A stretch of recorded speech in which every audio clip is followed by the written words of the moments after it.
Nous sommes en direct. Bonjour.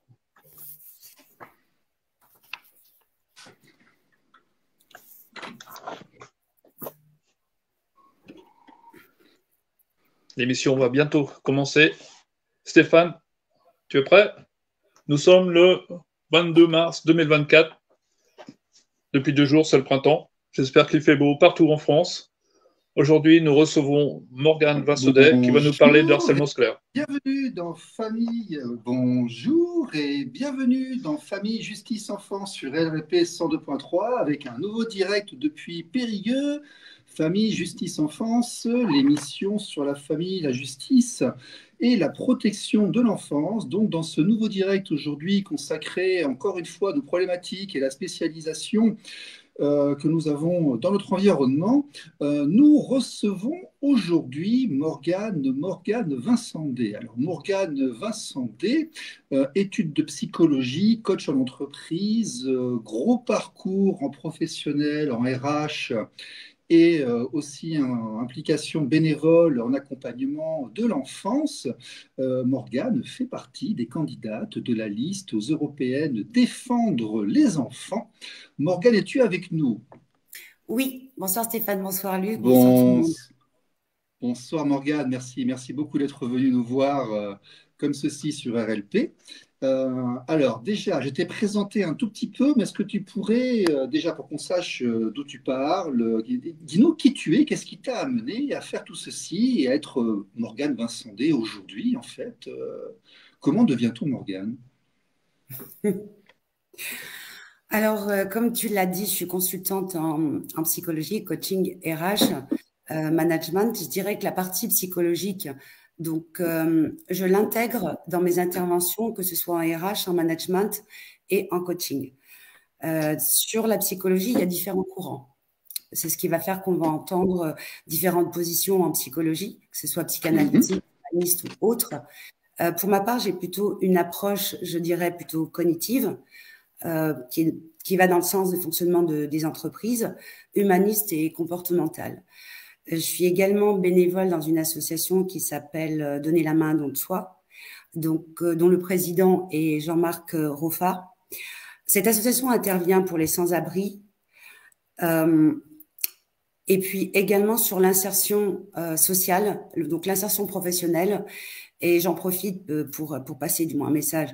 La difficulté qu'on rencontre, c'est qu'on a affaire à des gens qui se retrouvent à l'extérieur pour différentes raisons et que le but, c'est de pouvoir les accompagner pour s'insérer socialement. Et on rencontre la problématique où on a des personnes qui auraient besoin d'une prise en charge en termes institutionnels ou en termes psychologiques. Et là, c'est beaucoup plus compliqué puisqu'il y a une grande carence, on a une énorme carence sur l'accompagnement psychologique ou tout ce qui va être la prise en charge.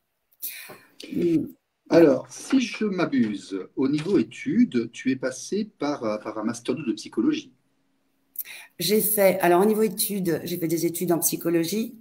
Ensuite, j'ai fait une formation, j'ai fait une spécialisation de l'enfant, du comportemental. Donc, j'ai pas une approche, j'ai pas un travail clinique. J'ai plutôt non, mais je veux dire, tu es passé par le master, donc tu as le bagage théorique de psychologue. On en a reçu un certain nombre Oui, ici, c'est quand même psychopathologie, cette tout à année. fait. Oui, je Et suis formée à la...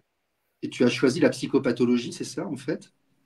Non, je suis formée à la psychopathologie, à la Oui, psychanalyse, puisque ça fait partie de nos études. d'accord. Ensuite, l'orientation, elle se fait en fonction des domaines de compétences et puis là où on souhaite travailler.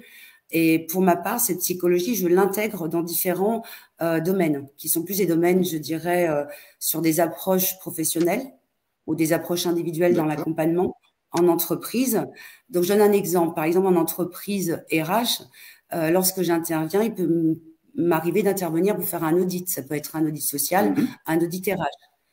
Donc, ça demande des compétences d'identification du besoin, d'analyse du besoin et de mettre en place, je dirais, des solutions adaptées. Donc, c'est Oui. vraiment une approche. J'ai un parcours qui est plutôt atypique et voilà, je fais partie des personnes qui aiment toucher un petit peu à tout et vraiment de prendre le global. Par exemple, en termes techniques, et ça tu le sais, tu as eu un invité, tu évoquais ce qu'on appelle la communication non violente, PNL. Donc, il y a des personnes qui vont l'utiliser vraiment en matière. Moi, je vais l'utiliser plutôt en outil. C'est que voilà, j'ai créé mes propres outils. Après, je t'embête plus, juste pour ça. On a eu tellement de psychologues ici qui étaient spécialisés dans autre chose que, je veux dire, l'entreprise de manière générale. Ça nous intéresse, hein. Donc, en études de psychologie, en dernière année, il y a plusieurs choix. Donc, ça a changé à l'époque du DEA, maintenant aujourd'hui au niveau du Master 2. Quelle est la spécialisation que tu as eue, toi, en dernière année de Master, avant d'aller vers l'entreprise? Développement de l'enfant. Donc, Et j'ai ça, travaillé plusieurs années avec les enfants. oui. Et après, tu as travaillé avec les enfants. Et c'est ensuite que tu es allé faire du coaching et faire, effectivement, j'ai vu que tu avais fait des agences de ressources humaines, de recrutement, des bilans d'orientation. Et là, Oui, maintenant, tu es consultante. D'accord. Ok, donc c'est intéressant parce que tu as la base théorique et tu as aussi une certaine pratique et tu as une visibilité, une vision, on va dire, orientée management et entreprise en plus de cela. C'est ça? tout à fait. D'accord, très bien. Ben, c'est parfait. Écoute, maintenant que nous savons qui tu es, nous allons pouvoir aborder le thème d'aujourd'hui qui est le harcèlement en milieu scolaire. Alors déjà, le harcèlement en milieu scolaire, c'est un bien grand mot. On entend un petit peu tout et n'importe Oui. quoi. Beaucoup de choses sont connotées par rapport à ça. Donc, dis-nous, explique-nous, le harcèlement en milieu scolaire, qu'est-ce que c'est? Quelle est sa véritable définition? De quoi parle-t-on? Alors, avant de définir le harcèlement scolaire, je voudrais évoquer le fait que l'harcèlement est puni par la loi. Voilà, Bien sûr. l'harcèlement est un délit. Il y a eu une modification en 2013. Et pourquoi je voulais l'évoquer? Puisqu'il y a eu une modification, du moins il y a eu un rajout qui s'est fait, qui est récent, en mars 2022, où il y a obligation d'alerter le procureur pour tout harcèlement avéré. Donc, j'ai essayé de trouver un peu plus d'informations sur cette partie parce que j'ai beaucoup d'échos, puisque j'accompagne aussi, je m'intéresse à tout ce qui est dysfonctionnement sur les placements. Et j'ai eu beaucoup d'échos où il y a eu des enfants pour lesquels il y a eu une intervention de la protection de l'enfance suite à, à du harcèlement. Et effectivement, en mars 2022, il y a eu un rajout du fait où il y a une obligation d'alerter le procureur pour tout harcèlement. Donc, c'est pas clairement défini puisque ça parle pas du harceleur proprement dit ou de l'harcelé. Donc, je pense que les deux sont pris en compte, ce qui convient, je dirais, ce qui correspond à ce qu'on appelle une IP, une information préoccupante, et qui forcément va ouvrir la porte à d'autres acteurs et qui apportent vers la protection de l'enfance. Euh, D'accord. voilà, je voulais préciser sur ce point par rapport à la loi. En termes d'harcèlement, ce qu'on va considérer harcèlement, ce sont des actes répétés. Voilà, en milieu scolaire, dans le milieu scolaire, ce sont des actes répétés et des actes qui vont être physiques, qui vont être psychologiques, avec l'intention de nuire. D'accord. Est-ce que tu souhaites que je te donne un petit peu les chiffres pour voir l'évolution? Oui, c'est important parce qu'on en parle beaucoup, mais en fait, de quoi parle-t-on? Donc, c'est important. Oui. J'avais noté des chiffres, et les chiffres que j'avais en main, je les avais sur 2011-2013, donc par l'UNICEF. Mhm. Aujourd'hui, j'ai récupéré des chiffres qui sont récents, puisque c'est des chiffres qui datent de février, d'après Nicole Belloubet, donc la ministre de l'Éducation, qui À date l'époque. de février 2024. Donc, on est sur quelque chose de récent.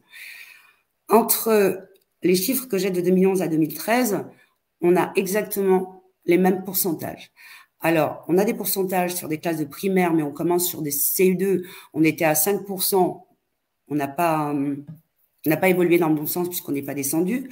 Sur le collège, c'était 7%, aujourd'hui on nous annonce 6%. Et sur le lycée, on est quasiment à la même chose, on est monté puisque c'était 3 et on est passé à 5. Donc, il n'y a pas eu de baisse. L'évolution, elle doit se faire dans l'autre sens. Ça veut dire que 10 ans, en 10 ans, ça n'a pas baissé. C'est même dramatique parce que le résultat a augmenté, mais il a augmenté sur la situation à risque. On appelle la situation à risque, ça va être tous les harcèlements qui sont considérés modérés. Donc la situation, elle n'a pas évolué dans le bon sens, elle est de plus en plus dramatique parce que au-delà du harcèlement, il y a la violence qui s'intègre. Donc je tenais à communiquer ces chiffres qui Ouais. correspondent à plus d'un élève par classe. Alors, ce qui est intéressant, ce qui est important aussi de préciser, c'est que on en a beaucoup parlé durant 10 ans. Est-ce que les gens ne vont pas aussi peut-être, enfin, est-ce que les signalements sont faits de la même manière aujourd'hui qu'il y a 10 ans, ou est-ce que l'environnement scolaire n'est pas plus sensible à écrire et à rapporter certains événements qui avant étaient juste mis sous le tapis? Hum. Est-ce que tu peux me préciser? Ben, c'est-à-dire, en fait, tu dis qu'en 10 ans, les chiffres n'ont pas évolué, le nombre de déclarations n'a pas évolué et resté stable. Mais est-ce qu'il y a 10 ans, on indiquait aussi facilement les problèmes de harcèlement qu'on le faisait aujourd'hui? Peut-être qu'aujourd'hui, on dit plus facilement, on rapporte plus facilement un problème auquel l'environnement scolaire a été sensibilisé qu'il y a 10 ans, parce qu'il y a 10 ans, personne s'en occupait quasiment. Bah, à 10 ans, on a les mêmes chiffres quasiment. Donc, Tout à ce fait, qui veut dire absolument. qu'à 10 ans, c'était déjà identifié. Simplement, en 2013, il avait été annoncé par le ministère de l'Éducation et de l'Enseignement qu'ils allaient Mhm. travailler sur 4 axes. C'était annoncé. Les 4 axes sur lesquels ils devaient travailler, on voit la problématique aujourd'hui, ça n'a pas avancé. Mais à mon sens, de Mhm. ce que je peux observer, on travaille beaucoup sur des moyens. Mais j'entends pas parler de compétences. Et ça, j'y viendrai après parce que Ouais, j'entends beaucoup parler de moyens. Donc, c'est ce qui fait que c'est beaucoup plus identifiable aujourd'hui ouais, et ouais, ouais, ouais. je veux dire, en termes de quantité, il y en a pas moins puisque Bien ça sûr. augmente même en termes Mhm. de situation à Tout à fait. risque. Non, c'est juste une discussion que j'avais avec Gérard Néran. Il y a parfois la sensibilisation de l'environnement fait que ça influe sur le niveau de signalisation et de signification. Mais effectivement, bon, on a tous eu des cas autour de nous. Le harcèlement scolaire, ça a fait des dégâts. Ça fait Mm. des dégâts énormes. C'est très bien de sensibiliser les acteurs. Et effectivement, on peut regretter que ce soit pas, enfin, qu'il y en ait toujours aussi, qu'il y en ait toujours autant et que l'école soit pour certains autant un lieu de souffrance. D'accord. Ok. Comment fait-on pour identifier ce qui se passe, un enfant qui est harcelé, parce qu'il ne le dira pas forcément, on ne sait pas forcément qui c'est qui le fait. Alors, de l'extérieur, lorsqu'on est parent ou lorsqu'on est intervenant en milieu scolaire ou en milieu de gestion de groupe tout bonnement, en activité extrascolaire et autres, comment on fait pour analyser, pour voir? Alors, pour l'identifier, donc, c'est de pouvoir identifier déjà les différents harcèlements, puisqu'on a l'harcèlement moral, l'harcèlement physique et l'harcèlement euh, sexuel et le cyberharcèlement, puisqu'aujourd'hui, les réseaux vont contribuer à cet harcèlement, puisqu'on le voit dans le milieu scolaire. L'harcèlement scolaire, surtout quand les enfants sont au collège ou au lycée, c'est que l'harcèlement débute et il est exercé au collège ou au lycée et il perdure par l'harcèlement qui se produit après par le cyber. Pour les parents, je dirais que la façon de l'identifier, c'est dans le comportement de l'enfant. On va pouvoir l'identifier dans le comportement de l'enfant. Je donnerai des exemples sur les comportements. Ensuite, par rapport aux enseignants et par rapport aux gens qui sont acteurs, c'est de pouvoir l'identifier et d'identifier ce qu'on va appeler l'harceleur, les pairs et l'harcelé. Puisque quand il y a des problématiques à l'école, les adultes sont pas présents. Et la difficulté, c'est qu'à un moment, bah, l'enseignant, il se retrouve dans une position qui est un peu délicate, puisqu'il sait pas qui fait quoi. Bien Et c'est là sûr. où on va revenir plus tard sur la prévention, je dirais les propositions et la prévention. Tu parlais des signes. Les signes sur ce qui va être physique, on va les repérer par les blessures, par les coups, par des vêtements abîmés, par des cartables abîmés, par des manifestations de stress. L'enfant peut avoir des douleurs somatisées. Donc, il peut avoir des signes d'alerte sur lesquels le parent, ça peut lui donner des indications. On va reconnaître les troubles comportementaux plus par le repli de soi, le refus de se réveiller le matin. Vous avez des enfants à un moment qui veulent pas aller à l'école et qui trouvent des prétextes de c'est pas des prétextes malheureusement, c'est ils somatisent et réellement ils ont la douleur parce que la somatisation quelque part bah, induit cette douleur. Ça passe aussi par le changement d'humeur, la somatisation des maux de tête, la défensive, l'agressivité, la dévalorisation, l'absentéisme, donc et l'évitement aussi. Donc il y a pas mal, la liste est pas exhaustive, il y a pas mal de petits indicateurs qui peuvent alerter le parent, mais qui doivent aussi alerter l'enseignant. Ouais, ouais, quand on voit un enfant qui revient à des traces de marqueurs sur le visage ou sur le cartable, ou effectivement on regarde, même si bon, il y a son intimité et autres, mais des marques de coups sur le écorchure, et puis tout d'un coup il y a le regard qui devient un peu fuyant et évitant parce qu'il ne veut pas en parler. Ça, très clairement, ça doit être un signe rouge, ça, tout de suite. Oui. D'ailleurs, d'où l'importance qu'il puisse avoir une coordination, ce qui se fait de moins en moins, malheureusement. Il faut vraiment qu'il y ait un travail entre les parents et l'école. Il y a eu une rupture de parents et d'enseignants. À mon sens, ce travail est primordial. Il y a vraiment une collaboration des deux. C'est qu'on est rentré dans quelque chose où, et c'est ce qui fait que il n'y a pas cette possibilité d'un travail en commun qui va permettre d'identifier, parce que le parent va voir que son enfant va pas bien et il va se dire bon, il est pas bien à l'école, il aime pas l'école, et l'enseignante va voir que l'enfant est pas bien et puis elle va se dire peut-être qu'il est pas bien tout simplement à la maison. Et il y a un manque de communication et d'investissement des parents qui est considérable. Et pour ça, il faut que l'école et l'enseignement puissent ouvrir la porte, parce que j'entends beaucoup que chacun se plaint d'une Il ne va position. pas se tromper, bien sûr, il ne va pas dénoncer les parents et faire une IP sur les parents alors que ça se passe dans l'école. Oui, ce serait dommage, effectivement. Donc, Oui, parce que c'est un manque de communication. La base, voilà, quel que soit le sujet, la base est la communication, et la communication est primordiale. Bien sûr, bien sûr, bien sûr, bien sûr. Ok. Quel outil on peut donner aux professionnels? J'appelle professionnels, moi, les instituteurs, les enseignants de collège, de lycée, les surveillants, les monos de colonies, les enseignants enfin, les animateurs de sessions sportives ou d'activités de loisirs. Comment on fait lorsqu'on est confronté à ça, lorsqu'on suspecte, pour ne pas être trop intrusif, mais en même temps, surtout pour ne pas passer à côté de quelque chose de grave. Quels outils on peut leur donner? Comment on fait? Donc là, on va arriver plutôt sur les préconisations et les préventions. C'est intéressant que tu parles de ça, parce que j'ai récupéré quelques informations qui étaient communiquées par la ministre de l'Éducation, et dans les projets qu'elle peut proposer. Donc, ce que je disais tout à l'heure, c'est une augmentation de moyens. Et à mon sens, dans les moyens, il va falloir aussi s'appuyer sur les compétences. On parle beaucoup de moyens, on ne parle pas de compétences. Je vais vous dire pourquoi j'évoque cette partie-là.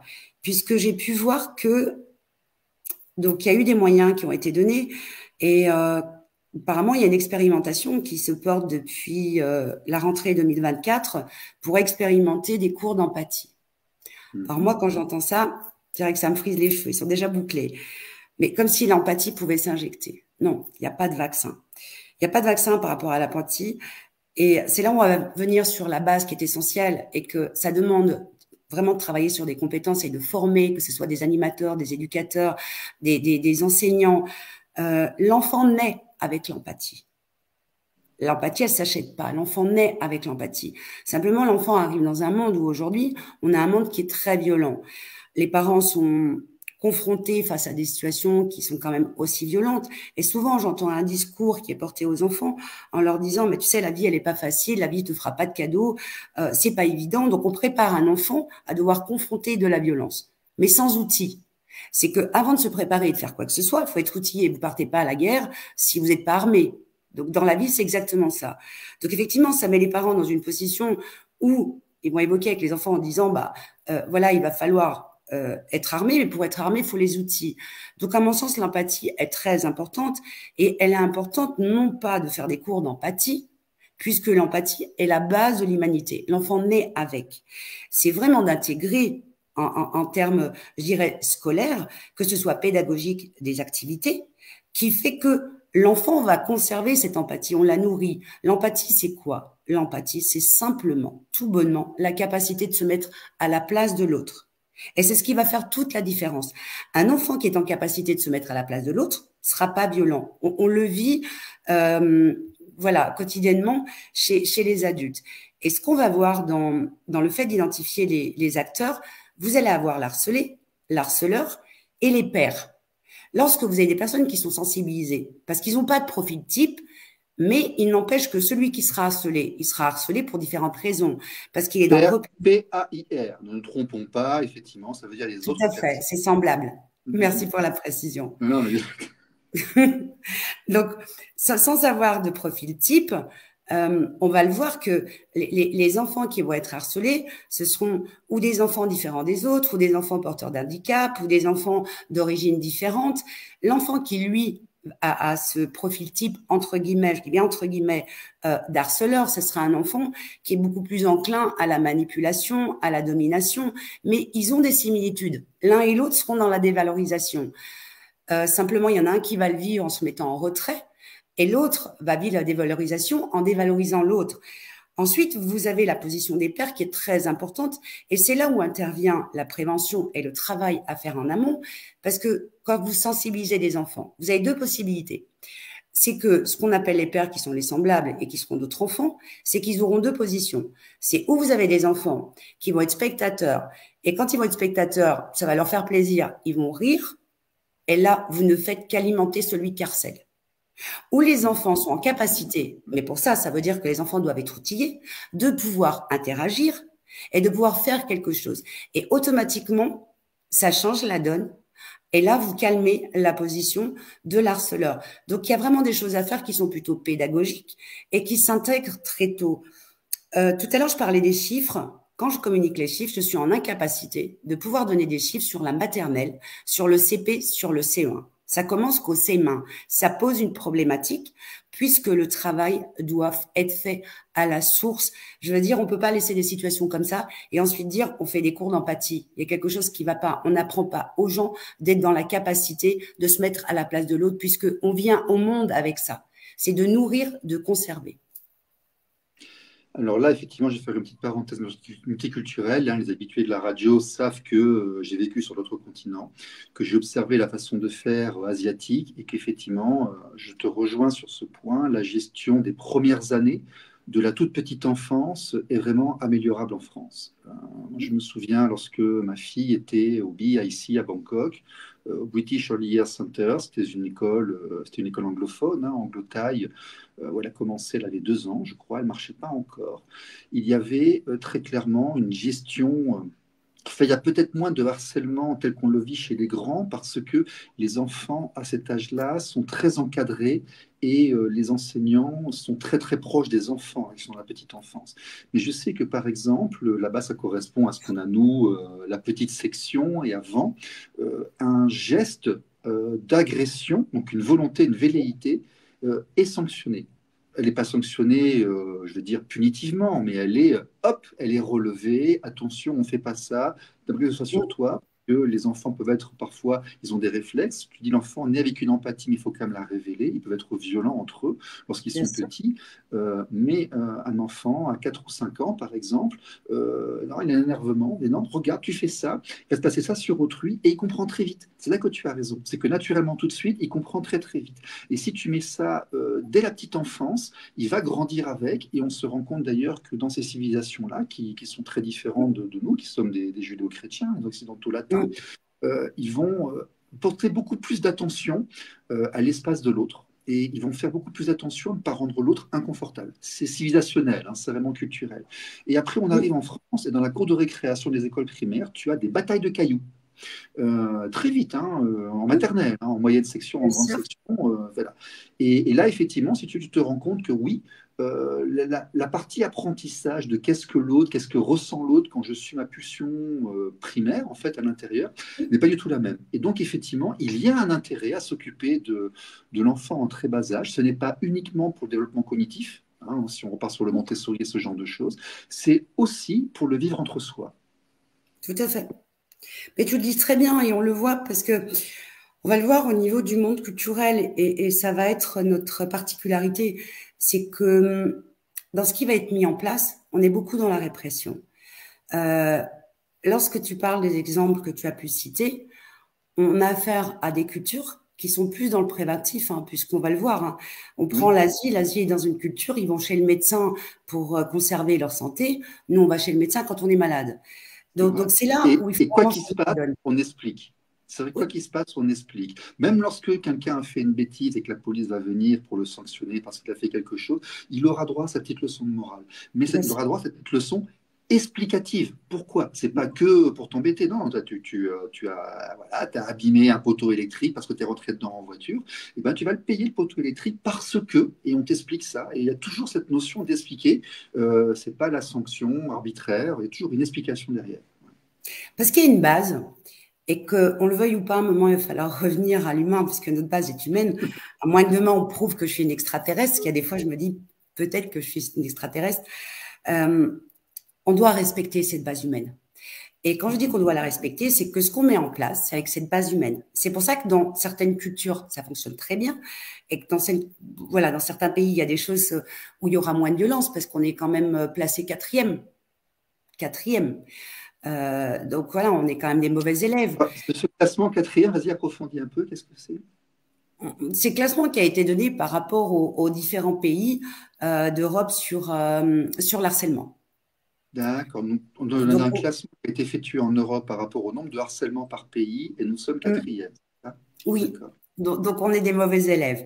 Donc à nous d'être de bons élèves, et pour pouvoir être de bons élèves, Hum, hum, euh, hum, hum. la base ne peut pas être occultée. Voilà, je veux Ouais. dire, il y a une base qui est là, cette base ne peut pas être occultée. C'est que oui, la répression répond à certaines choses, mais il y a aussi l'éducation, il y a l'éveil, et ça fait partie de tout un programme. Et c'est là où chacun va devoir prendre sa position. Que fait l'école? Est-ce que l'école éduque Voilà. ou l'école enseigne? Voilà, tout à Il y a fait. vraiment un travail à Hum, hum, faire en hum, hum, hum, hum, collaboration, hum. et il est impératif. C'est pas péjoratif quand je dis que chacun doit rester à sa place. C'est de rester à sa place. Ça permet que chacun utilise ses compétences et que vraiment ça donne cette unité. Vraiment, ça donne cette unité et que les enfants puissent être accompagnés de façon pédagogique. Ils ont une base. On développe cette base. D'accord. Alors, j'ai pris 20h26, là il nous reste 3 minutes 30. On va aborder tout de même les conséquences du harcèlement. Est-ce qu'il faut faire, est-ce Tout qu'on voit à quelque fait. chose? Parce qu'on ne va pas rester anodin lorsqu'on est spectateur. On sait qu'un Bien enfant est en sûr. danger, il faut dire qu'un enfant est en danger. Mais abordons un peu les conséquences et le comment agir. Oui. Donc, dans les conséquences, on a plusieurs conséquences, puisqu'on a les conséquences de troubles émotionnels. Et il y a des conséquences qu'on va retrouver identiques à l'enfant qui est harcelé et le harceleur. Par exemple, la colère, vous allez la retrouver chez les deux. La dévalorisation, vous allez la retrouver chez les deux.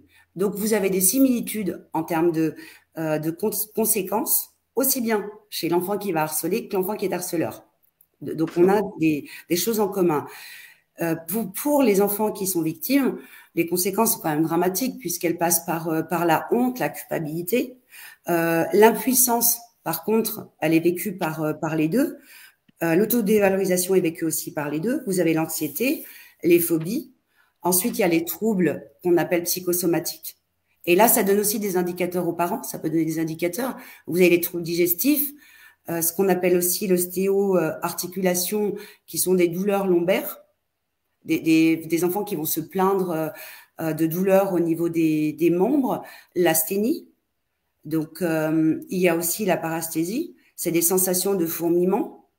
Ça, j'ai pu le voir, il y a des enfants qui se plaignaient d'avoir comme des fourmillements dans les jambes, dans les bras, c'est assez localisé. Il y a les palpitations, sentiments d'oppression, les troubles de sommeil. Donc, ça peut être aussi, c'est des conséquences, mais ça peut être aussi des indicateurs pour les parents, les enseignants ou autres. Les difficultés d'endormissement, les cauchemars, les troubles alimentaires qui peuvent se manifester ou par de la boulimie ou bien par de l'anorexie. Vous avez aussi les troubles cognitifs, les difficultés de concentration, des troubles de mémoire.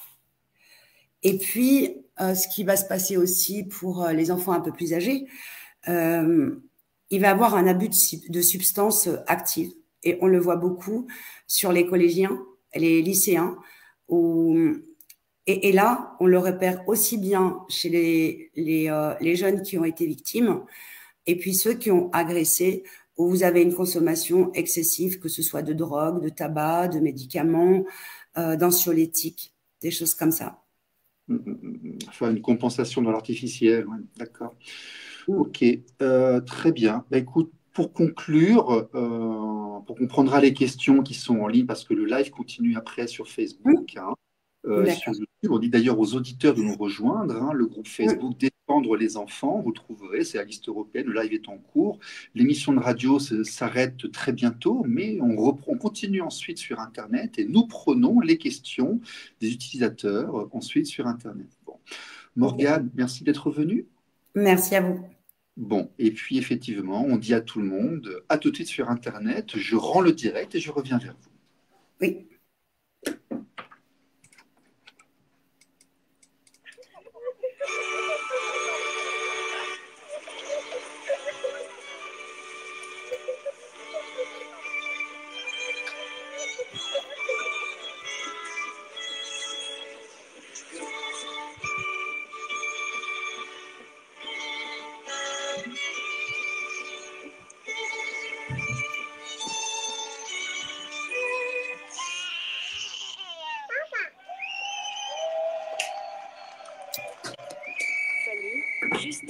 en chance.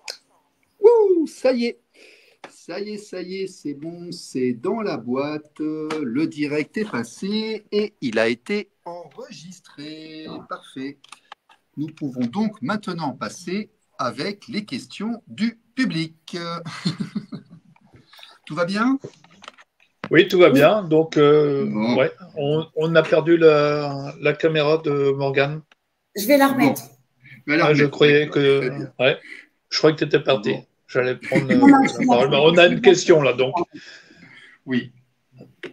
Alors, il y a un commentaire. Y a-t-il une tranche d'âge plus touchée qu'une autre sur le harcèlement scolaire? La réponse doit-elle être la même pour un harcèlement subi au collège et au lycée?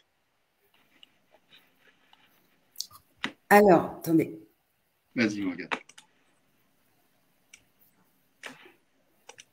Excusez-moi, j'étais en train de me désaltérer. Voilà, comme ça, je reviens.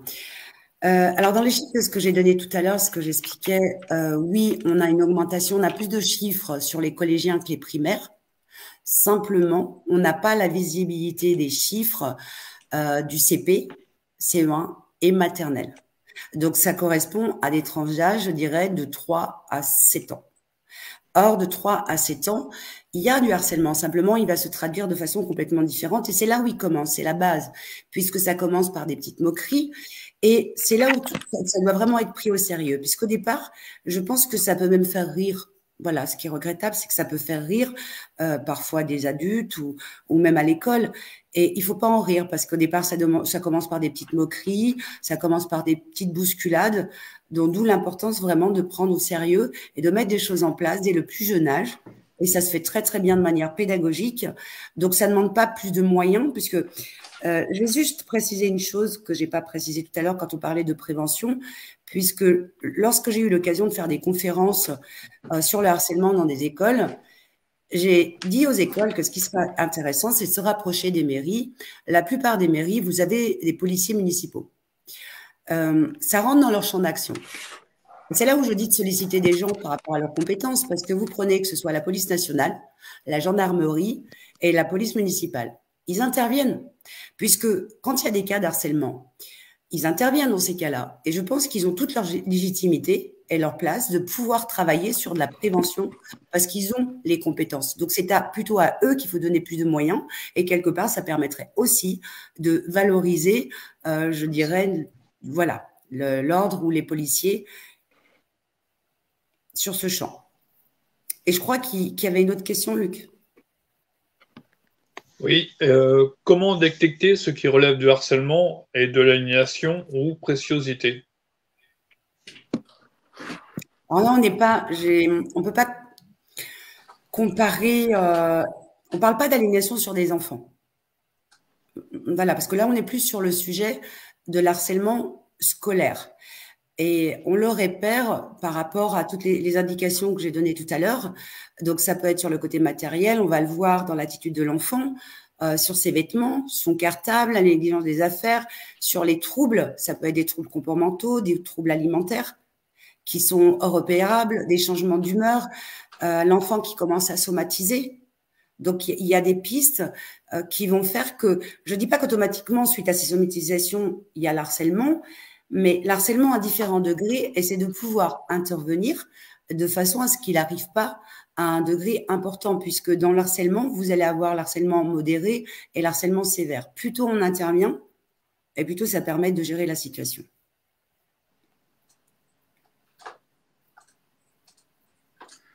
Alors, il y a une autre question. Oui, vas-y. Ouais. Il n'y a pas de puissance au harceleur. S'ils en punissent un, il y en a 10 derrière. Celui qui est puni a quasiment rien eu sauf changer d'établissement. Est-ce que c'est proportionnel? J'ai un peu du mal à comprendre, mais si j'ai bien compris, en fin de compte, déplacer un élève harceleur d'un établissement ne résout pas le problème. Tout à fait. Alors, je ne pense pas que ce soit ce qui résout le problème. Alors, j'ai vu effectivement que sur cette année, il y a eu 35. Alors, c'est pas clair parce que j'ai lu que de la part du ministre de l'Éducation, il y a eu 35 déplacements. Alors, voilà, j'ai pas trop compris ce qu'ils appellent les déplacements. 35 déplacements d'harceleurs. Ce qui est, voilà, ils ont nommé harceleurs.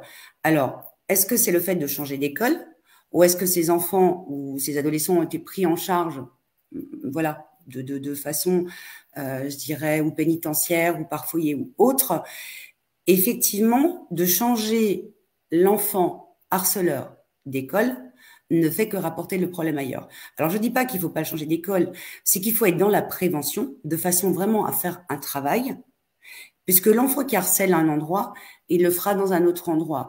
Alors, ce que j'entends souvent, c'est que l'école préconise, du moins préconise, c'est souvent l'enfant qui est victime qui change d'école. Pour lui, lui, il le vit comme une punition. Et ça, c'est regrettable que l'enfant qui est subi se doit de changer d'école, parce qu'en changeant d'école, quelque part, il y a un double harcèlement qui se met en place. Oui, parce qu'il perd absolument tout ce qu'il avait, il perd sa vie sociale, ses habitudes, c'est lui qui est victime et c'est lui qu'on fait changer d'environnement, c'est pas forcément... Et puis ça peut se reproduire après parce qu'il va reprendre la posture et les choses vont se répéter s'il n'a pas appris à les résoudre. Oui. Donc, il faut aussi apprendre à tout le monde à résoudre la problématique. Tu sais, tu me fais penser à quelque chose.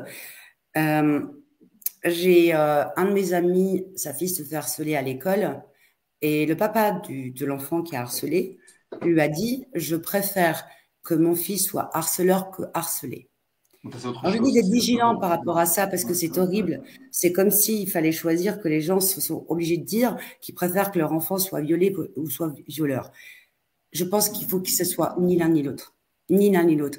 Et c'est là où ça demande vraiment un travail en amont et vraiment un travail avec l'école et le parent. Il y a vraiment... Non, je voulais dire, il faut apprendre au harceleur à ne plus harceler, mais il faut apprendre à la personne harcelée à se défendre aussi. Tu vois, oui.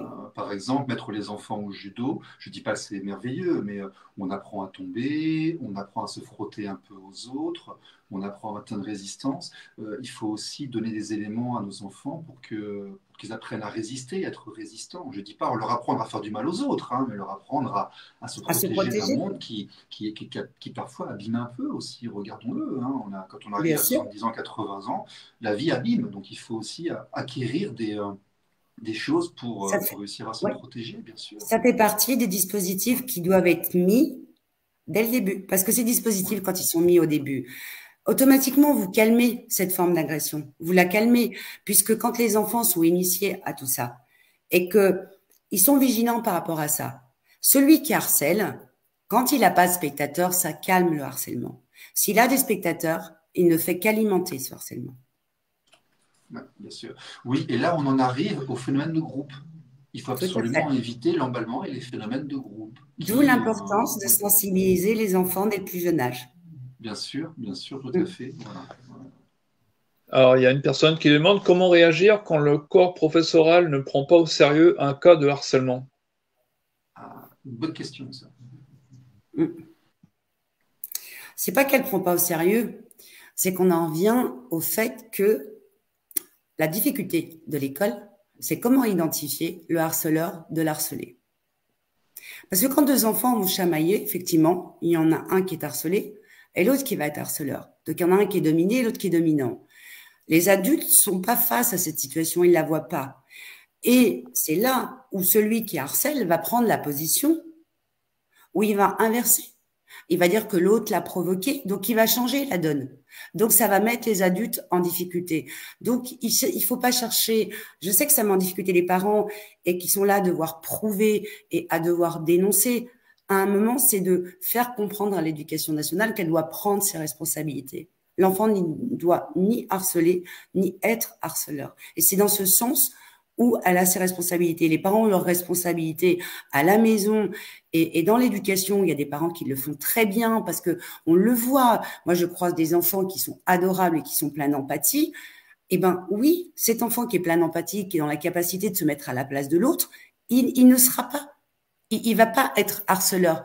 Mais c'est aussi de pouvoir mettre des choses, mais vraiment des choses pédagogiques qui rentrent dans l'éducation de l'enfant de façon pédagogique, pour que c'est des choses qui, lorsque ça se produit, c'est très vite pris en compte et ça permet que les choses soient gérées de façon vraiment rapide.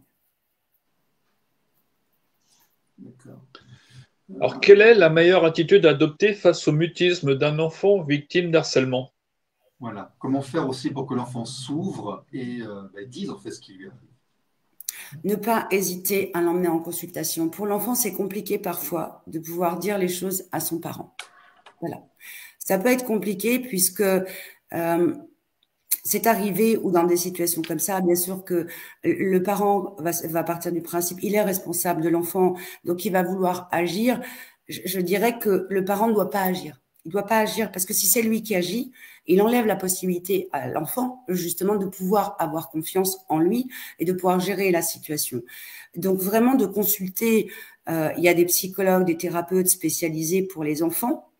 Et lorsque ce professionnel, le médecin aussi, de pouvoir aller voir le médecin qui oriente l'enfant, ce sera plus facile pour lui, puisque le professionnel a des techniques et dans une approche qui est complètement différente, puisqu'il n'y a pas d'affect.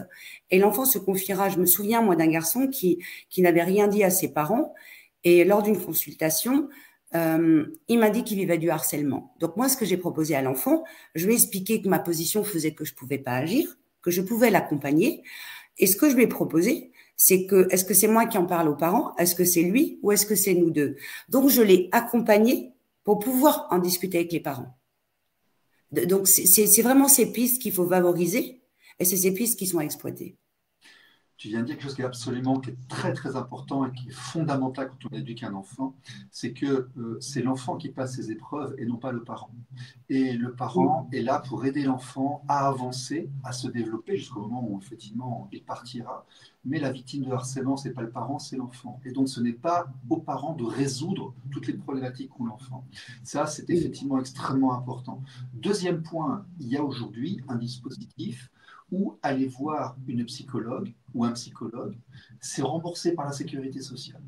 Donc, il est tout à fait possible, lorsque, et on l'a dit effectivement ici à de multiples reprises, lorsqu'on commence à ne plus comprendre, lorsque l'enfant agit d'une manière où justement c'est vraiment pas normal et autres, c'est bien d'aller voir une personne tierce pour lui demander son avis. Après, on peut avoir une affinité avec telle ou telle personne, mais il y a un grand nombre de psychologues dans vos localisations qui sont accrédités par la sécurité sociale et vous avez droit à un certain nombre de consultations parce que les CLP sont débordés, donc on passe dans le secteur privé et c'est payé. Donc si en plus c'est payé par la sécurité sociale, pourquoi sont privés? Tu vois, beaucoup de gens n'y pensent pas forcément.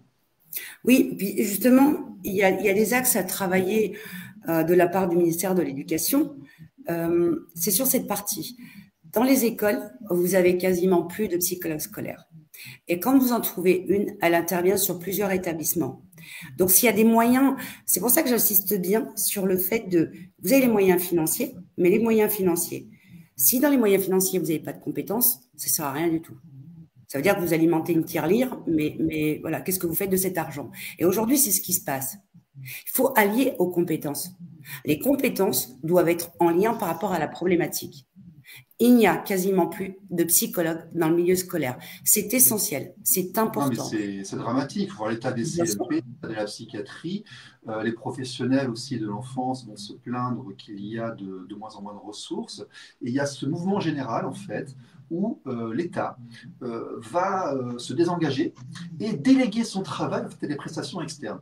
Et là, on le voit encore, je ne parle pas de délégation de services d'État sur le 1901, mais là, par exemple, en milieu scolaire ou alors par rapport à l'enfance, il ne va pas assumer, on va dire, ses responsabilités dans l'environnement qu'il gère, mais il va dire, je vais financer des prestataires externes qui vont aller s'en occuper à ma place. Tu vois, c'est un petit mouvement de fond dans beaucoup d'endroits quand même. Oui, c'est là où ça démontre que d'une, l'argent ne fait pas tout, et de deux, c'est qu'on la voit, mais on voit la problématique sur différents milieux.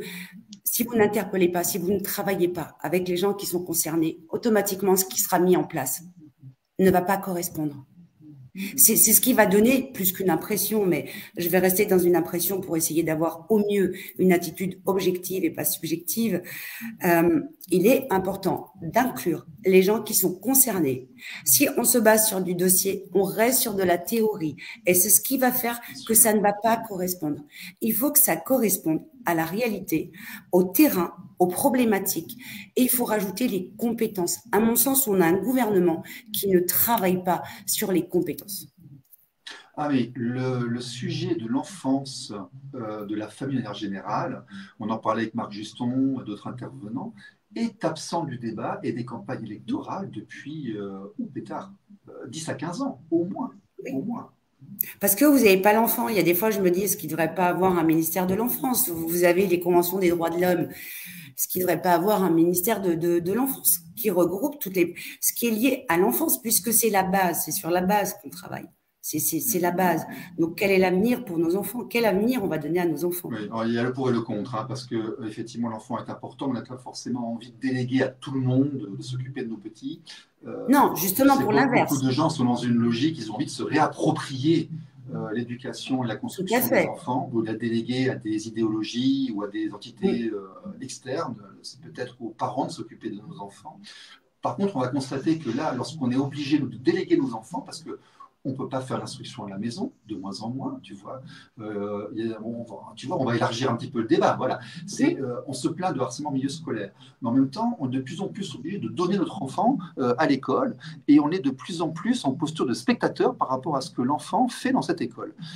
Et après, quand l'école dysfonctionne, l'État dit ben non, c'est pas à nous de nous occuper. Alors, tu as vu, on va reprocher à certains parents de se plaindre que leur enfant soit harcelé. Parfois, même la réaction du rectorat ou de l'institution va être de reprocher aux parents de se plaindre que son enfant est harcelé ou agressé, tout simplement. Des enfants qui se font agresser en milieu scolaire, c'est quasiment la faute des parents en même temps après, enfin, je veux dire, par rapport à la posture de l'État.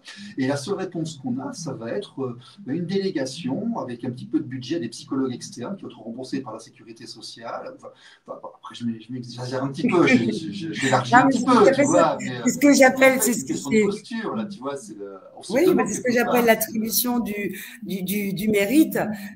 C'est quand tout va bien, et ben voilà, c'est les C'est gens prennent le moi, mérite, et puis quand ça va voilà, pas, quand ben ça va c'est pas, la c'est les faute autres. Oui, C'est la faute des mais, autres, ouais, c'est ça. mais moi, dans ce que j'évoque, ça donne, ça laisse la place aux parents. Il ne faut pas oublier que nos enfants passent plus de temps à l'école qu'avec nous. On a le temps de sommeil, oui, malheureusement, oui, tout à fait. Voilà, je veux dire, ils passent plus de temps à l'école qu'avec nous. Tous réunis, vous posez la question à n'importe qui. Moi, j'ai des profs de fac, je ne me rappelle plus de leur nom. Par contre, vous me demandez des profs de primaire, je m'en rappelle. C'est une période charnière, c'est une période où quand l'enfant, parce que ah oui, j'en profite pour ajouter un petit point parce qu'on parlait du harcèlement au niveau scolaire et j'ai échangé avec une enseignante. Et effectivement, c'est aussi des choses qui peuvent se produire hein, puisque c'est des cas qui existent. Vous avez aussi des enseignants qui vont avoir une attitude qui va rentrer dans le cadre de l'harcèlement vis-à-vis des enfants, puisqu'ils ont une attitude dévalorisante, des choses comme ça. Absolument. On a parfois un bouc émissaire, un petit canard boiteux, là, et puis on s'acharner dessus. C'est très destructeur, parce qu'en plus, on prend l'enfant, je dirais, on a tendance à dire tout se joue de 0 à 6 ans. Bon, on va monter un peu plus, on va dire de 0 à 8 ans. C'est l'âge charnière. C'est vraiment l'âge où toute personne à qui vous posez la question, hein, tout adulte, hein, on a tous des souvenirs de notre primaire. On a tous des souvenirs de notre primaire, la façon dont ça s'est passé, le nom de notre instit, des choses qu'on a vécues, puisque c'est là où il y a le développement affectif, c'est là où le lien est important, c'est là où effectivement, vous avez des maîtresses qui vont vous dire, je suis pas là pour aimer les enfants. Voilà, automatiquement, il y a un lien. Donc l'enfant a besoin de ce lien-là et d'avoir cet affect pour se construire. Et dans ce que j'ai pu évoquer, ça donne toute la place aux parents. C'est que justement, j'évoque l'inverse, c'est qu'aujourd'hui, vous avez vraiment une coupure, vous avez le parent d'un côté et puis vous avez l'éducation de l'autre. Ça peut pas le faire. Ça peut pas le faire. Et c'est ce qui va poser problématique. C'est que si on fonctionne comme ça, on voit le résultat. On le fait à plein de niveaux. On le fait, vous avez les femmes d'un côté, les hommes de l'autre. Vous avez le papa d'un côté, la maman de l'autre. Ensuite, on est étonné qu'on peut pas avancer ensemble. Effectivement, si on n'avance pas main dans la main, ça peut pas le faire. Donc, il y a vraiment des choses à revoir et de pouvoir que le parent puisse avoir sa place parce qu'il est de plus en plus exclu, je dirais. Et tu as vu, on revient sur cette notion de gestion de la petite enfance. D'ailleurs, neurologiquement, nous, on l'apprend, enfin, en tant qu'ex-expatriés, on était beaucoup de parents avec des enfants qui parlaient 2 ou 3 langues. Parce que quand tu vis à l'étranger, que tu es allemand, finlandais, français ou autre, ton enfant, il apprend naturellement la langue locale, l'anglais qui est international, et tu essaies désespérément de faire qu'il apprenne aussi ta langue native. Donc on arrive sur des enfants qui sont trilingues, donc on s'interroge sur une problématique d'acquisition du langage en bas âge, et on apprend, d'ailleurs, il y a des recherches du CNRS qui ont été mises en place par rapport à ça, on apprend qu'il faut amener l'enfant à la gestion du multilingue jusqu'à 8, 9, 10, la garder jusqu'à 12, c'est ce qu'on appelle une phase de fossilisation, et il y aura ce qu'on appelle l'acquisition d'une langue native. Et donc, que ce soit l'approche Montessori, que ce soit l'approche multilingue, quelles que soient les approches, les premières années sont effectivement essentielles, et il est dommage de se désintéresser de l'acquisition de compétences, qu'elles soient scolaires ou qu'elles soient sociales, dans les premières années. Oui, parce que c'est dans ces premières années où l'enfant est en capacité d'absorber des choses incroyables, puisque le cerveau est en pleine construction, on le dit, hein, le cortex arrête de se développer pour les femmes une vingtaine d'années, les hommes jusqu'à 23 ans. Donc, je veux dire, il y a vraiment un développement qui se fait progressivement, et c'est là où les choses s'intègrent. Et il n'est pas confronté à des codes, à des règles dont nous, on est confrontés. C'est que l'enfant est censé faire la différence entre le bien et le mal, et il est empathique dès la naissance. Nous, adultes, il y a une question de moralité. Il y a une question de moralité. C'est nous qui devons porter ça. Ce n'est pas à l'enfant de le porter. C'est à nous de le porter. Le représenter, ok. Alors, Luc, une petite question. Une autre question? Oui. Alors, une question volontairement polémique. Pensez-vous que l'uniforme à l'école abaissera le harcèlement? Alors, je vais donner une position je vais donner une position qui est personnelle, mais qui n'est pas en lien avec le harcèlement, mais qui peut favoriser. Mais s'il n'y a pas d'autres solutions qui sont mises en place, ce n'est pas un uniforme qui va régler le problème. Par contre, à titre personnel, je suis favorable à l'uniforme. Oui. Oui, je pense que, voilà, à titre personnel, moi, je suis plutôt favorable dans le sens où on parle beaucoup constamment d'équité et d'égalité. C'est le slogan qui est à la mode. Mais il n'y a rien qui est fait pour l'équité et l'égalité. Donc, effectivement, quand on voit une différence au niveau des enfants, quelle que soit la raison, oui, l'uniforme à l'école, qu'est-ce qu'il apporte? Il apporte une identification. Et c'est intéressant d'apporter cette identification parce qu'on l'a vécu lorsque l'armée a été supprimée. Qu'est-ce qui s'est passé? L'armée a été supprimée et aujourd'hui on dit mince, est-ce qu'on a bien fait de supprimer l'armée? On se rend compte que ce n'est pas possible de la remettre. En termes du budget, c'est impossible. Qu'est-ce qu'elle permettait, l'armée? L'armée, elle permettait une identification qui est unique. Et aujourd'hui, elle est d'autant plus importante. Pourquoi elle est d'autant plus importante? Parce qu'on a beaucoup de modèles. Donc, c'est à la fois riche, mais à la fois très problématique parce que ça demande à une société de s'adapter et de pouvoir évoluer avec ces modèles. Vous prenez, il y a 40, 50 ans en arrière, vous aviez un modèle parental. Aujourd'hui, c'est plus le cas. Avec tous les modèles qu'on a, c'est à la fois riche, mais à la fois ça pose la problématique parce que ça revient à devoir trouver un protocole, une règle, une méthode pour chaque modèle. Ce n'est pas possible. Donc, je suis favorable, oui, au fait que les enfants... En ton nom personnel, hein, tu ne parles pas dans ma liste. Là, non, je parle en tant que personnel et j'évoque sur le fait que ça contribuera favorablement à apporter. Et puis, je dis, on est en 2024, il y a des super tenues, des blazers, il y a des choses qui sont magnifiques. Donc voilà, il ne s'agit pas d'une tenue, on ne parle pas de tenue bleue ou tenue jaune, hein, ou orange. Voilà, il y a des tenues qui sont magnifiques que les enfants peuvent porter et ça permet d'apporter cette identification par rapport aux enfants qu'on n'a plus. Et oui, quand les enfants ont possibilité de s'identifier, ça veut dire qu'ils restent dans cette capacité de tenir compte de l'autre, puis ils ont quelque chose de commun. Il est important d'avoir des pensées libres, parce qu'il y a une différence entre avoir quelque chose de commun et avoir une pensée unique. On a beaucoup de modèles et pour autant, on part dans un système qui a une pensée unique. Je suis plus réservé par rapport à ça. Je sais que je l'ai personnellement vécu lorsque j'étais en classe de seconde. Je suis passé j'ai changé d'école pour des raisons familiales et je me suis retrouvé dans un endroit où on m'a obligé à porter une blouse bleue. Mon premier réflexe, ça a été de prendre une craie et d'écrire liberté en gros sur mon dos. ce qui m'a valu un problème d'ailleurs, avec l'administration de l'école, mais je vivais extrêmement mal. Ensuite, au niveau culturel, en Asie, effectivement, c'est vrai on le constate beaucoup. Je l'ai vu aux Philippines, je l'ai vu à Hong Kong, je l'ai vu à Macao, je l'ai vu effectivement en Thaïlande.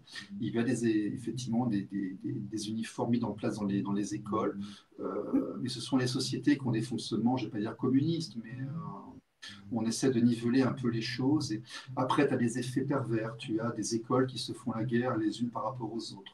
On a en Asie des drames qui se font parce que cette espèce de truc, mon village, ma rue, mon quartier, ma nation, après ça devient mon école, et puis ils se font des bagarres entre établissements. Et puis les enfants ne sont pas identiques. Je crois que tu auras un pourcentage d'enfants qui va souffrir si on impose l'uniforme. Tu auras ces enfants qui se sentent pas, qui sont toujours un peu artistes, qui sont un peu différents des autres, qui sortent du moule. C'est le clou qui dépasse. Il dépassera beaucoup plus si on uniformise par rapport à l'uniforme. Et puis en France, on va aussi monter service civique, service volontaire, uniforme à l'école, et puis bientôt on va aller en guerre. Je ne sais pas. Il y a des écoles, tu sais qu'il y a le pour et le contre. Je fais exprès, je fais une réponse par rapport à ça que tu as fait, et je prends la posture de celui qui n'aime pas. Et pour moi, je vais revenir sur ta première phrase, c'est pas l'uniforme à l'école qui va tout résoudre. Voilà. Tout à fait.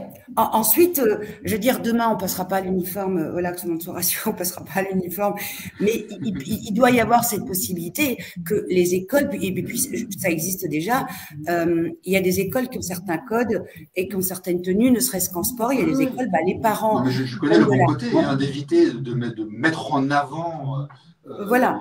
La puissance de l'argent familial par rapport à ceux qui ont été… Il y a des écoles où il y a cette pratique déjà.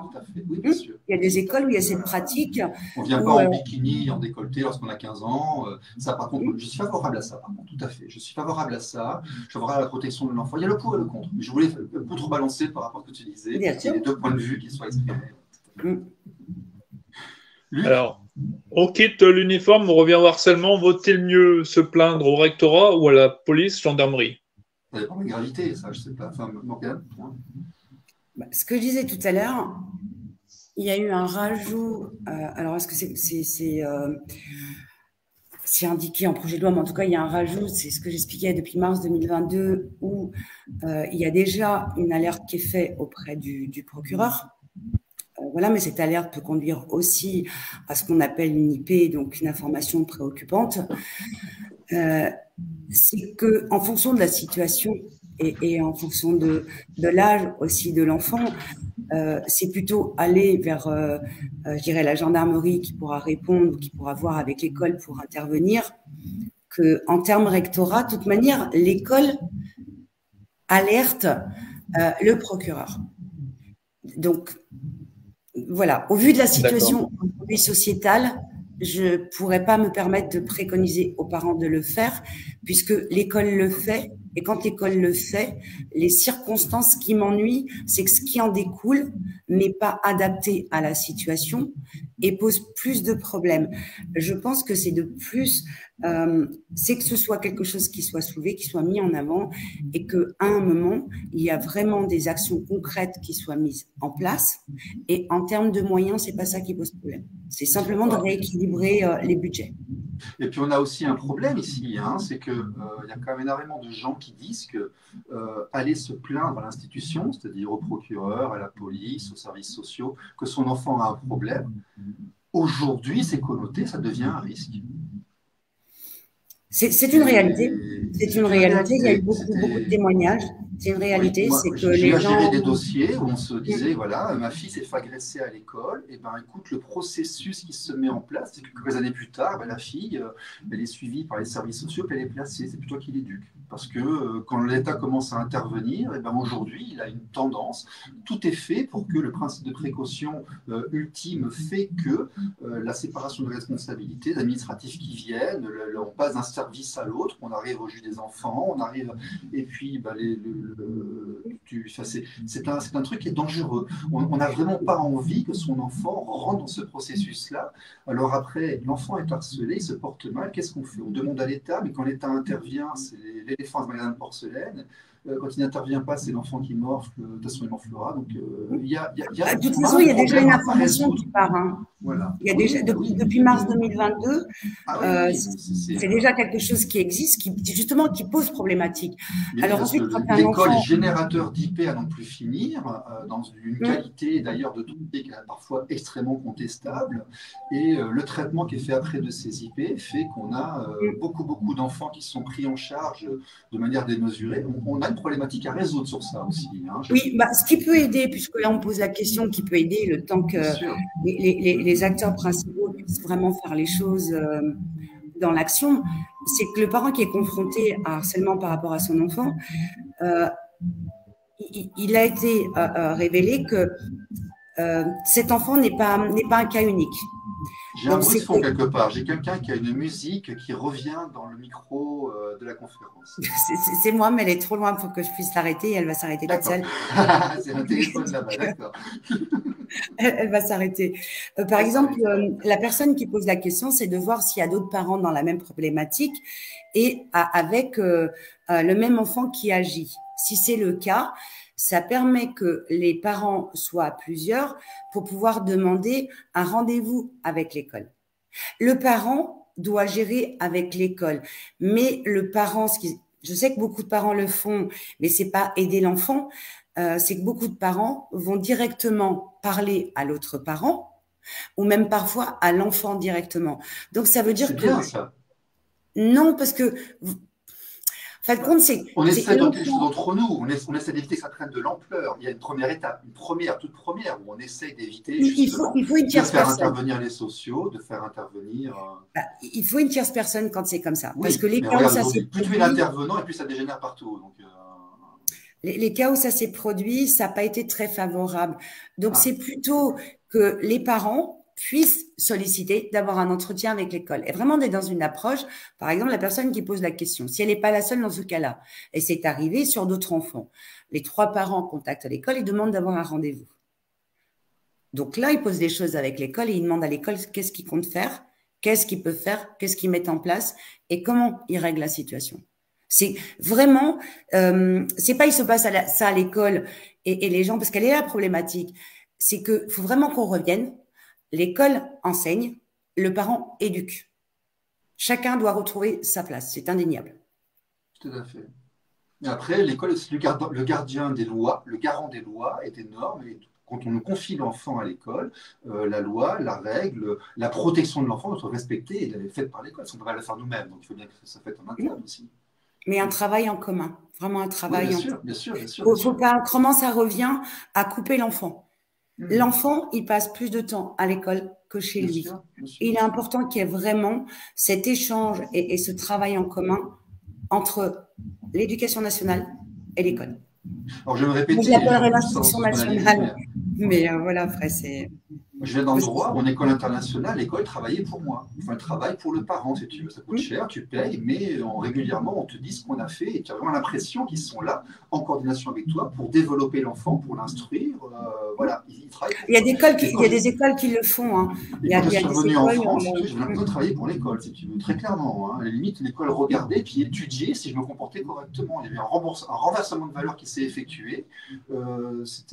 L'école n'était plus en train de travailler pour moi pour élever mon enfant, c'est moi qui rendais des comptes à l'école sur la façon dont j'effectuais les choses par rapport à mon enfant. Non, faut qu'il y ait un équilibre. Très différente. Hein.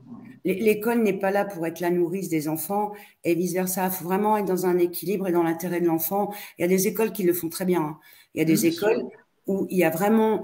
C'est une question de personne après interlocuteur. Tu arrives sur une personne qui est formidable et après tout autour de vous avez des écoles où les parents peuvent accompagner sur des sorties. Vous avez des écoles, c'est pas le cas. Mais vous avez des écoles, les parents sont acteurs, ils accompagnent. Il y a le conseil d'école, il y a un comité. Il y a des écoles qui le font très bien. C'est de prendre exemple sur ces écoles-là. Il y a des écoles qui le font bien. Donc c'est vraiment un travail en commun. De scinder, c'est pas possible. On voit le résultat dans tous les domaines. Bien sûr. Alors, on parle de harcèlement scolaire, mais il peut y avoir aussi une suite par les réseaux sociaux, le harcèlement par les réseaux sociaux. À quel âge pensez-vous qu'il faille autoriser les accès aux réseaux sociaux?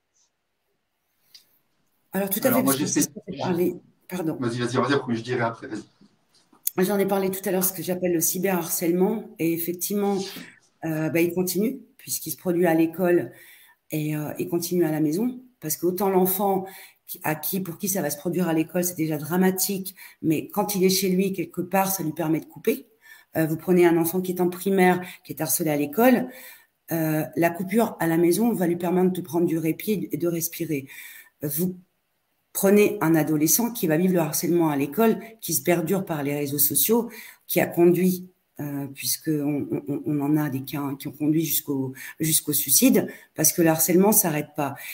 Je veux bien donner un âge. La problématique, c'est qu'aujourd'hui, les réseaux sociaux, vous avez accès. Vous avez accès. Moi, j'ai vu, clairement, j'ai identifié un enfant qui a 12 ans. Qui a 12 ans, j'ai vu sa photo. J'ai vu sa photo. Donc, alors comment contrôler? Il y a des parents qui arrivent à le faire avec le contrôle parental. Et ça, c'est possible en ayant... L'enfant peut avoir un portable et vous avez le contrôle qui fait que si l'enfant veut mettre une application autre, vous êtes obligé de valider. Ensuite, ils peuvent trouver d'autres moyens. Donc, en termes d'âge, oui, il y a un âge à respecter. La problématique, c'est comment faire pour que cet âge puisse être respecté, puisqu'aujourd'hui, je veux dire, même un enfant de 8 ans derrière votre dos, je veux dire, s'il est en capacité de maîtriser, il maîtrise, il fait un compte et le compte est validé. On vous demande votre âge. Il n'y a rien qui prouve que vous êtes majeur ou autre. Donc, ça, c'est un sujet qui pose problématique et qui permet que le harcèlement continue de façon vraiment violente et qu'il laisse aucun répit. Alors, je vais intervenir. J'ai 3 émissions qui sont disponibles sur Internet sur le sujet. J'ai reçu Jacques Hainaut, Henno, qui est peut-être une célébrité française, hein, qui a écrit beaucoup d'ouvrages sur comment protéger les enfants des dangers sur Internet. J'ai effectivement fait en septembre, en octobre dernier, une émission avec Jennifer Martin, une psychologue de Périgueux, qui s'appelait Addiction et réseaux sociaux. Par rapport à l'enfance, parce qu'il y a un côté addictif dans le réseau social et autres. Et puis, je ne peux m'empêcher d'aller vers la Fondation Argus. Il y a eu un petit schisme qui s'est produit il y a 1 an ou 2, et on a vu la EN-Mort là, qui est allée aussi dans les médias et autres. Ce sont des gens qui créent des... Alors ça, il faut en parler aux parents, c'est important. On sort du harcèlement scolaire, mais c'est tellement important qu'il faut en parler. Ce sont des gens qui vont créer des comptes sur Internet, des comptes Facebook, des comptes YouTube avec des photos d'enfants. Alors, ce ne sont pas des photos aguichantes, hein, parce qu'ils n'ont pas le droit, mais ils vont se faire passer pour des enfants. Et puis, ils vont poster des choses comme si c'était des enfants, comme si c'était des enfants de 12, 13, 14, voilà.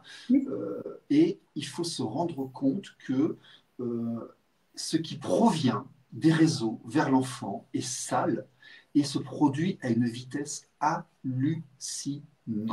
Vous allez créer un compte d'un enfant, un garçon ou une fille de 10-11 ans, là sur YouTube ou sur Facebook, et vous allez avoir des photos d'organes génitaux, vous allez avoir des demandes de rendez-vous, d'entretien, et les enfants d'Argus et Mort collaborent avec la police, les services de police et les procureurs, et ils font arrêter des personnes déviantes, mais ils en font arrêter plusieurs par semaine.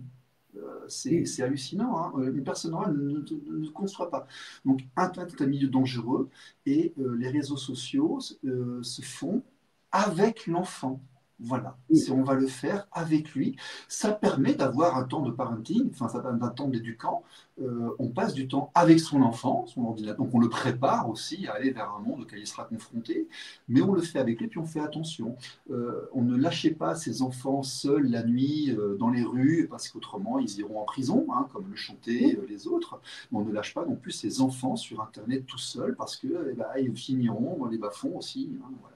Il fallait en parler aussi. Parce que l'outil qui peut protéger peut aussi nuire. On prend le portable. Le portable, quelque part, c'est pour ça que les parents aussi le donnent, parce que ça permet aux enfants, quand ils sont à l'école, à un certain âge bien entendu, hein, de pouvoir contacter les parents. Pouvoir contacter s'ils ont loupé le bus, pouvoir contacter... Il y a des outils parentaux sur le portable que je prenais, qui existent, hein, qui permettent aussi... Oui. Et de la même manière, c'est pour ça que je dis que ce soit le portable ou autre, hein, ça veut dire qu'on a des outils qui, à la fois, ces outils protègent et à la fois, ces outils font aussi l'inverse. Donc, ce qui peut être, je pense que certains parents le font, mais ils doivent être encore beaucoup plus vigilants. effectivement, votre adolescent ou le collégien qui va aller au lit, la plupart, ils vont dire aux parents, vous inquiétez pas, je pose mon portable, je vais pas le toucher. Là-dessus, je pense que ça demande vigilance et il faut le retirer. Il faut le retirer parce que, mine de rien, je peux vous dire qu'ils sont addicts et ça va quand même les attirer. Voilà, ça va quand même les attirer, donc ce qui est quand même, donc ça veut dire que moi, quand j'étais gamin, je lisais sous la couette ou j'écoutais la radio. Actuellement, les regarde WhatsApp pour parler avec les copines ou les copains, hein, c'est normal. Voilà, c'est un fonctionnement normal, on ne peut pas leur en vouloir de ça. Et donc, c'est à nous, quelque part, de les protéger du monde, de les accompagner. Il faut revenir aux règles basiques. Plus d'espace quand ils grandissent, mais bien sûr, c'est l'éducation, ça aussi. C'est de l'accompagnement, de croissance, d'évolution. Oui, parce que tous les enfants, moi je le vois, il y a des adolescents qui vont dire à leurs parents, non mais pas de souci, t'inquiète pas, non, j'allume pas mon portable. Promis. C'est quand même, c'est attirant ces petites bêtes. Donc c'est vrai que c'est là où ça demande. C'est normal. Voilà. Donc. Mais c'est pareil, on délègue des responsabilités à nos enfants. Je le rappelle, on l'apprend d'ailleurs à l'IRTS et puis en éducatif. Hein. L'enfant, il a un espace personnel, une zone d'espace. Il se construit en se heurtant pour demander plus d'espace et on lui attribue de plus en plus de zones. Voilà, en termes de confiance, on passe des deals, je t'accorde ça, tu le fais ça, il grandit, jusqu'au moment où il a fini de grandir et puis il s'en va. Voilà. Et là, on devient ami avec. Et c'est un processus normal, mais on ne donne pas la violence du monde en autonomie à un enfant de 10 ans. C'est pas possible, ça passe pas, ça marche pas. Alors, question suivante, comment se fait-il que l'équipe éducative n'est pas en mesure d'éviter le harcèlement? Alors, ce qu'on appelle l'équipe éducative, alors si on parle bien de ça parce qu'on va me repréciser, c'est pas son rôle, c'est quand il y a une équipe éducative qui est mise en place, elle est mise en place pour une problématique qui a été identifiée par rapport à l'enfant. Ça peut être l'équipe éducative déjà. Voilà, ça peut être du fait que l'enfant, parce qu'il m'est arrivé de participer à des équipes éducatives sur des enfants qui pouvaient être, par exemple, en hyperactivité ou des troubles de comportement, et on va faire ces équipes où vous avez des intervenants extérieurs. Donc, s'il a une orthophoniste, une psychologue ou autre, elle peut intervenir dans le cadre de ces équipes éducatives. Et c'est vraiment un travail qui est fait sur la problématique de l'enfant et de l'accompagner. Le harcèlement rentre pas. Par contre, l'enfant qui sera harcelé, il y aura des conséquences. Ces conséquences vont se manifester par ses comportements. Et c'est ces comportements qui seront gérés par des professionnels. Donc, c'est là où, vous voyez, on est constamment dans cette boucle et dans ce cercle. Et pour limiter ce cercle, on en revient toujours. Je veux dire, on a beau s'écarter, on a beau partir où on veut, il y a une base. Si la base n'est pas prise en compte, ça demande, en fin de compte, ça ne veut pas dire que c'est pas possible. Il y a des choses qui sont mises en place, puisque aujourd'hui, il y a des choses qui existent. Mais ça veut dire que ça demande automatiquement, il se passe quoi? Je le vois, l'évolution entre 2013 à aujourd'hui. Ça monte en termes répressifs, ça monte en termes condamnation. Là, on se dit, bah, faut faire quoi? En fin de compte, il faut être encore plus sévère? Il faut monter d'un cran? Non. Je veux dire, pour éviter justement de devoir monter à chaque fois d'un cran, il y a une base. Tant que cette base, on cherchera à l'éviter, ça posera un problème. Voilà, il y a une base qui est… on parlait tout à l'heure des écrans. Oui, les adolescents, les enfants passent beaucoup de temps en termes d'écran. C'est aussi sensibiliser sur ce que ça fait l'écran. Et on va le voir, ça crée une coupure. Tout ce qui va créer coupure va faire que l'autre ne sera plus dans l'interaction avec l'autre. Donc, quand ça arrive adulte, c'est différent. Quoique même adulte, ça a des conséquences parce que les gens finissent par s'isoler. Quand c'est les enfants, c'est problématique. Donc, il y a vraiment une base à intégrer. Et c'est pas, je veux dire, il y a des choses qui se font de manière, il y a des écoles à l'étranger qui le font très, très bien. Il y a des pays qui le travaillent, ça. Et c'est vraiment, il n'y a pas besoin de rajouter des programmes. C'est développer les programmes pédagogiques, les programmes adaptés. Si les programmes par rapport à l'enfance sont adaptés, on ne fait que nourrir cette empathie qui, par la suite, puisqu'elle est là et qu'elle existe, on peut travailler dessus. Mais quand j'entends des choses de la part du ministre de l'Éducation, on va faire des coups d'empathie. Et c'est quoi la prochaine fois? On va nous dire qu'on va nous vacciner pour l'empathie? Non. Je veux dire, on peut pas aller sur ce terrain-là. Non, mais quand je parle vacciné, je parle pas des vaccins. Ce que je veux dire, c'est que l'empathie ne s'injecte pas. Je ne fais même pas de… Ça ne s'injecte pas, je veux dire. Oui, je reviens sur la petite question, Luc, parce qu'elle est intéressante. Tu vois, les gens ont une vision idéalisée, en fait. On va dire, allez, équipe éducative, paf. Non, on va revenir un peu sur Terre. Un enseignant, aujourd'hui, il a 28-30 élèves. Il y a un conseil d'éducation, il y a peut-être une gardienne scolaire. S'il y a une psychologue scolaire, déjà, c'est du haut de gamme, il y a de la chance, tu vois, surtout si elle est là tout le temps. Une infirmière, le grand mot équipe éducative, tu vois, c'est un bien grand mot pour dire une réalité de gens qui, c'est pas forcément, ça n'existe pas, quoi. Je vais revenir sur l'école internationale de Bangkok. Tu avais une personne pour 5 enfants ou 6 enfants. Là, tu fais plus de choses quand tu arrives avec un professionnel bien formé qui peut s'occuper de 5 à 6 personnes. Tu es beaucoup plus performant dans la gestion de groupe que lorsque tu as un enseignant pour 30 élèves. Tu vois. Déjà, ils vont te dire qu'au-dessus de 23 ou 24 personnes par classe, c'est beaucoup plus difficile à gérer. Et puis, donc, tu vois, la fameuse équipe éducative, encore une fois, c'est très idéalisant comme terme, parce que dans la réalité, il n'y a pas les ressources et il n'y a pas la formation. Voilà. Non, ça reste, tu vois, ça reste quand même, tu te rapproches d'un collège, tu as 3000, 4000 enfants, tu as combien de personnes pour s'en occuper? Donc il se passe des choses dans la cour de récréation. Parce qu'on n'utilise pas les acteurs qui sont en place. Tu vois l'exemple que tu prends. Et très bien, parce que je vais rebondir sur cet exemple. Les enseignants ont plus de 25 élèves, elles arrivent des fois à 28, 30. Ne serait-ce qu'en maternelle, les enfants sont parfois. Au-dessus de 24, on sait que pouf, performance pédagogiquement, tu plonges. Ouais. Hein. Bon, voilà. Alors déjà 24, c'est énorme. Le besoin qui doit être identifié, il doit l'être. Il faut travailler avec les acteurs. Il faut travailler. Je veux dire, si les enseignants ne sont pas mis dans la boucle, c'est eux qui savent la problématique, c'est eux qui sont confrontés à la situation. On leur apporte des solutions en disant, on va vous former. Mais attendez, est-ce que je vous ai dit quel était mon problème? Non, mais on va quand même vous former. Non, on analyse. Non, mais c'est exactement ça. Donc, pour répondre aux besoins, faut-il encore l'identifier? Le besoin, c'est pas identifié, c'est pas analysé, et on répond à des solutions qui peuvent pas correspondre. C'est pas en donnant, je veux dire, en mettant des acteurs par rapport à l'école. Vous avez déjà les enseignants qui sont acteurs. C'est pour ça que je dis, il faut associer. À mon sens, on ne peut pas travailler en dissociant les moyens, des compétences. Il faut associer les compétences. Quand je parle de compétences, je parle des personnes qui sont acteurs. Personne mieux que la maîtresse ne sait ce qui se passe dans sa classe. Eh bien, en gros, c'est qu'on va lui trouver des solutions externes à sa place. Non, c'est d'abord, il faut voir avec les personnes qui sont confrontées, qui sont concernées. Les parents, quand ils disent des choses, ils sont concernés. Les enseignants, quand ils disent des choses, ils sont concernés.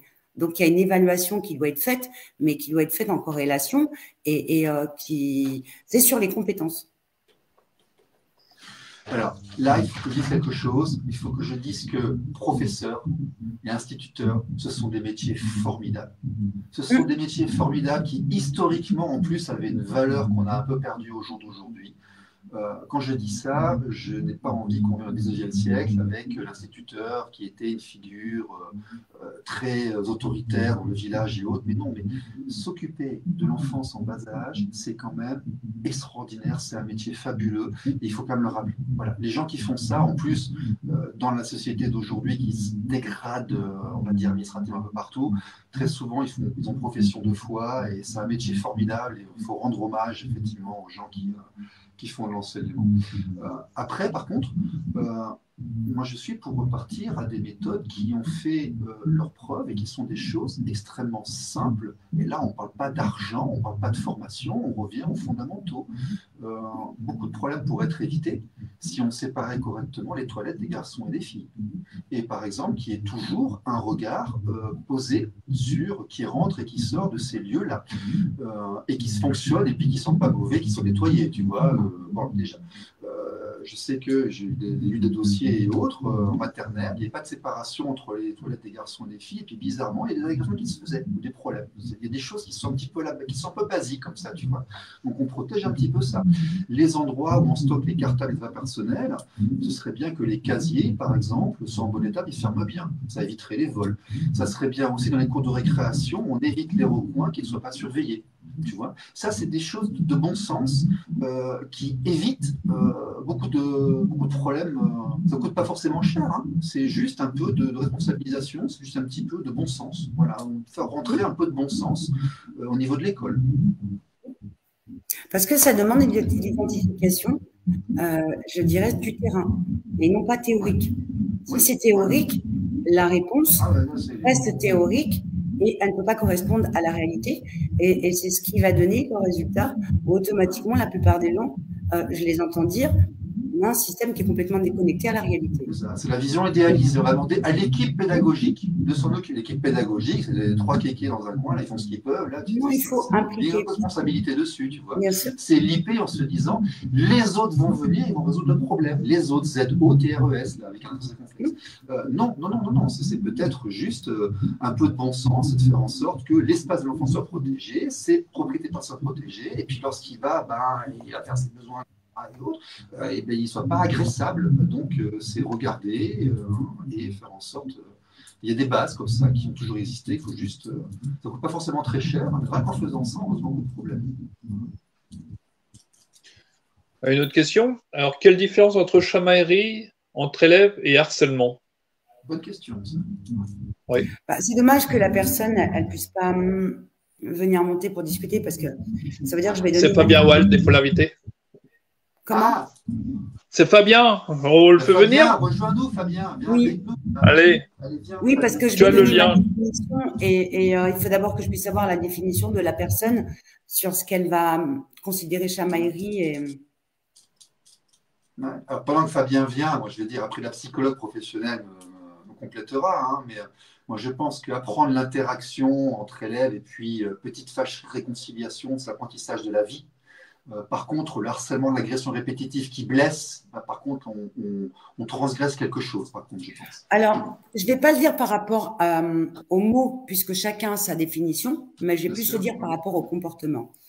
Ce qui va faire la différence entre chamaillerie et le fait qu'il y ait des moqueries, c'est que quand 2 enfants se chamaillent, vous allez le voir parce qu'ils seront exactement dans la même position. Donc, on sera d'égal à égal. Vous constatez, vous allez le voir en termes de comportement, là vous allez voir la différence parce que, je vous donne cet exemple parce que par exemple, vous avez des gens qui vont être moqueurs et qui vont vous dire « je rigole ». Et là, vous allez voir la différence où celui qui va vous dire qu'il rigole, vous allez voir que sa position est une position dominante. Donc, on peut l'identifier plus dans le comportement parce que la définition, elle sera propre à chacun. Et vous allez le repérer parce que 2 enfants qui se chamaillent. Comment? J'ai enchaîné sur mon émission sur les pervers narcissiques. On va continuer. 2 enfants qui se chamaillent, vous allez le voir dans l'attitude, puisqu'il y aura une forme d'égalité dans l'attitude. Quand un enfant va être dans la moquerie, de vouloir blesser, c'est dans le comportement que vous allez l'identifier. C'est vraiment d'être observateur par rapport au comportement, parce que vous allez pouvoir identifier et voir que dans les comportements, vous en avez un qui est dominé, automatiquement l'autre est dominant. Mais ensuite, ça peut s'inverser. C'est vraiment de ramener à l'équilibre. C'est pour ça que je veux plus donner des... Alors, est-ce que Fabien m'a entendu? Parce que c'est lui qui a posé la question. Oui, j'ai entendu que la fin, c'est le temps d'allumer l'ordi. Mais vas-y, volontairement, je pose des questions comme ça un peu basiques pour alimenter le débat. C'est très bien parce que je disais que la réponse ne fait pas tant par rapport à la définition du mot, puisque je dirais que chaque individu a son propre dictionnaire quelque part. Donc, je le fais plus par rapport au comportement, de l'identifier par rapport au comportement. Entre les enfants qui vont chamailler, en termes de comportement, ils seront sur des comportements qui seront égalitaires. Quand il s'agit d'enfants ou de personnes qui vont dire c'est de la chamaillerie et que c'est pas le cas, qu'on rentre dans quelque chose de moquerie, parce que l'harcèlement, comment il débute? Il débute par des petites moqueries, des petits pics, des petites dévalorisations, et puis t'as vu, puis t'es pas comme les autres, et puis t'es pas beau, et t'es pas ci, t'es pas ça. Vous l'identifiez dans le comportement parce que vous avez un dominant à un dominé.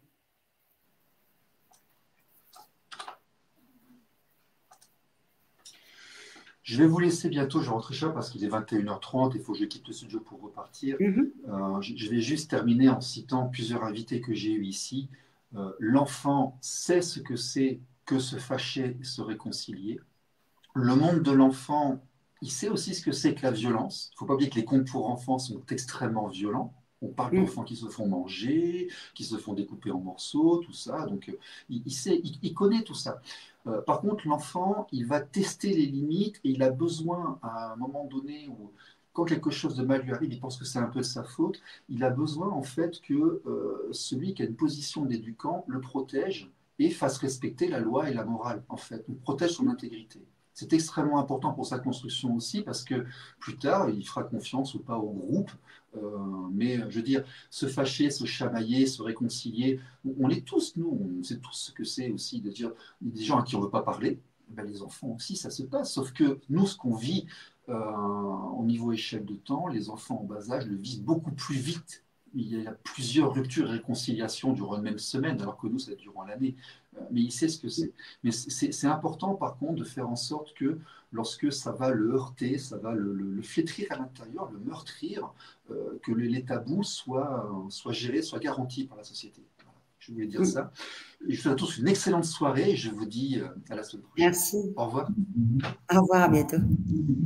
Je prends quand même la parole. Pensez à partager les vidéos, à parler de nous, à distribuer un petit peu les kits de communication qui sont sur le site que je vais afficher ici. Là, c'est défendrelesenfants.fr.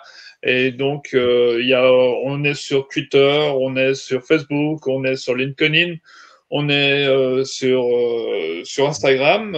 Et donc, parlez de nous, affichez un petit peu, nous affichez un petit peu partout. Et puis, on vous dit au prochain visio. Bonne soirée à tous. À bientôt, au revoir.